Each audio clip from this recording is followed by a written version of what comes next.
दर्श अमावस्येलाच दीपपूजन करावे. यावर्षी ही अमावस्या 4 तारखेला आहे, त्यामुळे याच दिवशी दीपपूजन करावे. या दिवशी घरातील सर्व दिवे घासून पुसून स्वच्छ करावे व या दिव्यांची पूजा करावी. कणकेचे 5 दिवे गूळ घालून करून त्यांना हळद कुंकू लावून त्यांची पूजा करून त्या दिव्यांनी इतर दिवे प्रज्वलित करावे व याच दिव्यांनी इतर दिवे ओवाळावे. या दिवशी कणकेच्या दिव्यांनी घरात लहान मुलं असतील तर त्यांचे औक्षण करावे व ओम नमः शिवाय या मंत्राचा जाप करावा. तसेच पुढील मंत्राचे देखील उच्चारण करावे. दीप सूर्य अग्निरूपस्व तेजसा तेज उत्तमम ग्रहाणमत्कृता पूजा सर्व काम प्रदो भव. म्हणजेच, हे दीपदेवते, तुम्ही सूर्य अग्नी यांचे प्रतिरूप आहात. त्यांच्या समान तुमचं तेज आहे.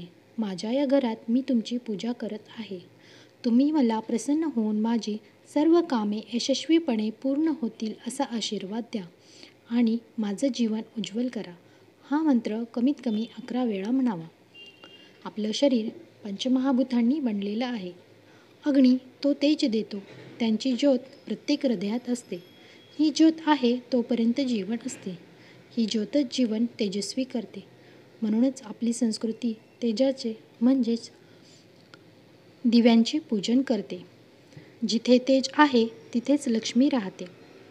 घरातील इडापिडा टळून अज्ञान, रोगराई दूर करण्याचा व ज्ञानाचा प्रकाश पसरवण्यासाठी दीप प्रज्वलित करून त्यांची पूजा करावी, हीच आपली संस्कृतीसुद्धा सांगते.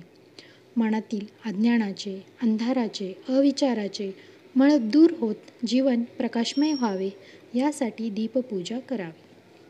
दीपपूजेला लक्ष्मीपूजन एवढेच महत्त्व आहे. दिव्याकडून प्राप्त होणाऱ्या प्रकाशाने निरोगी आरोग्य, लक्ष्मी, सुखशांती प्राप्त होत जीवन उजळून जाते.